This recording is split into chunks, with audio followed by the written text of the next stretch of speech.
Pranam, Paramahansa Yogi. Welcome. Thank you for joining us today.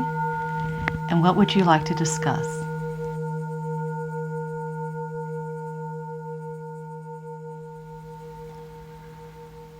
Well, let's see. We could talk about karma. That's very good. Karma is a good subject. I don't think it's a subject that's talked about enough here in the West. I've been to many schools or seen many schools, and they really don't deal with it. And I think it's because there's a lack of understanding of what karma is. And that may be because of Western culture. Their view of God is more of a punishing and wrathful God. And so that translates to kind of this idea in the West where karma is this law of retribution or reward and punishment. And it's not that. Karma is potential energy. It's a way of causation. You perform an action and there's a cause and an effect. So it's potential energy. And there are three types of karma. There's sanchita karma, and that is the total tank of karma that we've brought forward in previous lifetimes and also for the current lifetime. And then there's pralabdha karma, which is the karma for the current lifetime. And then there's a special type of karma called kriyamana karma, which is the karma that we are creating in the present moment and can impact us in the future. And so we obviously want the kriyamana karma, the karma we're creating presently, we want it to be good karma. We want it to be harmonious karma. And so it's not a system of reward and punishment. It's just law of causation. There's a time and place for everything, and that's what dictates karma. And that's why yogis like to use astrology, Jyotish astrology, for me specifically.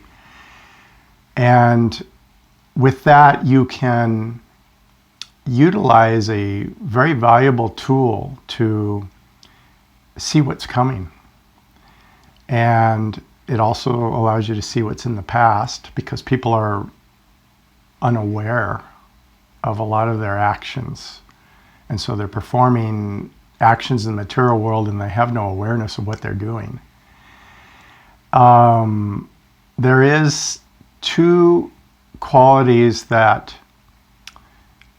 define karma. So for example, the force of karma, we've heard about in physics, we hear about force equals mass times acceleration. But in the spiritual life, the force of karma equals the intensity of the karma times the duration. And not all karma is equal. A lot of karma is tougher than typically things that just come in as an impression. There are some karmas that really impact your life, but all of it has to be transcended. There's a good example that I think that yogis use where they use seeds as an example, where they'll take a batch of seeds and they'll put some on a hot rock in the sun and others they'll plant into the ground and they'll water it and nourish it. And the seeds that they put in the ground, they will sprout because of the right environmental conditions. And the seeds that go on the hot rock will, in the blazing sun, they don't sprout.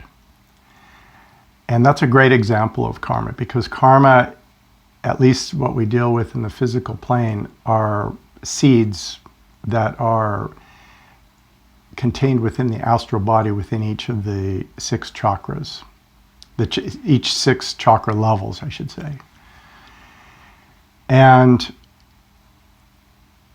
I saw an example. One of my friends, he likes to use philosophy, Western philosophy, and he was telling me, oh, I'm really advanced because I can utilize Western philosophy, and when someone does something, I can apply it to something I've heard or read or listened to of one of these philosophers like Thoreau or Schopenhauer or someone like that.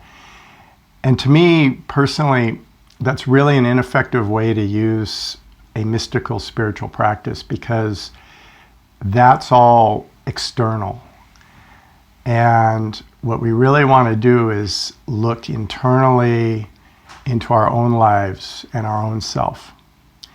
And if we do this and utilizing the laws of karma, what we can do is move from awareness of objects and more towards awareness of the self. And we utilize the laws of karma to do this. So one of the things, as opposed to seeing everything externally, is you can use yogic techniques. And I personally practice Kriya Yoga, Kundalini Yoga, and Swara Yoga.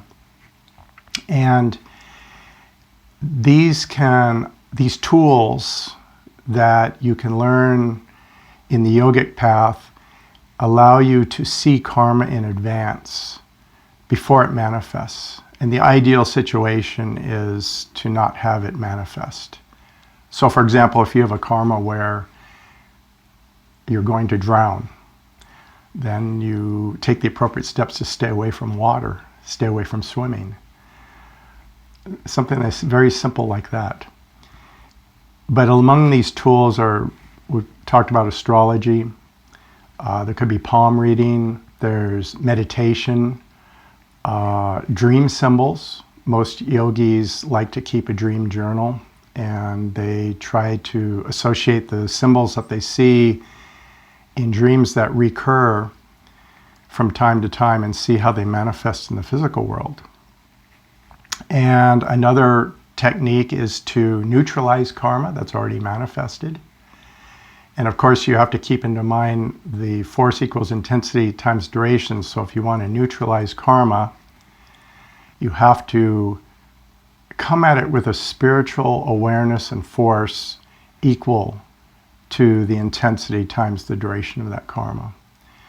You can soften karma, which is the most common technique and probably the most effective, because there's a misconception that I've found with people that I talk to in the West when we're talking about karma, and this comes from probably the be all you can be mentality of the West, where, oh, just think the karma away and it'll go away. But that's absolutely not true. That doesn't happen. Most people don't have that level of spiritual advancement and awareness, or they can just simply do that. It takes work, and it takes tools, and it takes persistence, and it takes focus. For example, if you have a karma that's Saturn karma, which is ruled by the Lord of Death, we really can't avoid the Lord of Death. The Lord of Death is inevitable. There's karma that you have to endure, just endure it, but don't react to it emotionally, because that's where we get into this Kriyamana future karma. If you react emotionally to a particular karma, then you create the seeds for dealing with it in the future. So there's different ways. Softening is probably the easiest way. To give you an example of some yogic techniques, if you were a master of the dream state, and we actually practice this, and we practice lucid dreaming. If you had a tough Saturn karma, you might go into a lucid dream and go have a talk with the Lord of Death. Find out how to appease him. How can you serve him? How can you make him your friend? Or you can look at the symbol of the particular chakra, the Muladhara chakra being the Saturn chakra, which is a symbol of the earth. And in the lucid dream state, you could bury yourself alive in the earth. And you could keep doing this until you're comfortable. And this has a profound impact in the physical realm. And you can actually lessen the impact of karma that's already been manifesting in your life that deals with the Saturn chakra, for example, in this example. Each chakra has different proclivities. For example, Jupiter has more greed in that particular chakra. Mars has more aggression. The heart has lots of selfishness in it. These are some of the negative qualities. But there's also, what we want to do is try to manifest more of the harmonious karma, the good karma. For example, meeting a yogic teacher and learning from them, or going to a temple to worship. Those are good harmonic qualities that can actually change your life. Now, if people utilize yogic techniques like Kriya Yoga or Kundalini Yoga, if you read Patanjali's Yoga Sutras, it's very detailed and requires lots of persistence and consistency and focus and belief. And not everyone is up for that. Not everyone is fit for those paths of yoga. And in those cases, for most of the people that I meet, I recommend Bhakti Yoga. And the reason, and that doesn't mean it's a lesser path. It doesn't mean it's less in any way, shape, or form. But it is an easier path. And the beauty of Bhakti Yoga is that it focuses the energy into the spiritual heart. And I'm not talking about the heart chakra. The heart chakra, a lot of people in the West have seen, they'll hear about Ishvara residing in the spiritual heart. And so they'll start meditating on the heart chakra, and they don't want to do that because there's lots of duality. There's selfishness in the heart chakra. There is beauty and love there, but there's also selfishness. And in an astrological perspective, just see who rules the heart chakra, the Venus chakra, and that's Shukracharya, who is the guru of the Asuras, and that's not Lord Narayan.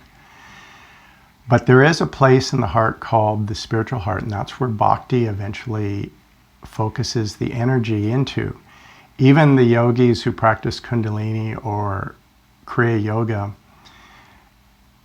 even though their initial goal is to have Shiva Shakti, where the Shakti energy unifies with the unmanifested energy at the crown chakra, eventually, once you attain self-realization and control it, you have to bring that energy down through the Amrita Nadi, a special nadi, and bring it down into the spiritual heart. So really, Bhakti should be, in my opinion, included in all the yogic practices to some extent, and they complement each other. Thank you.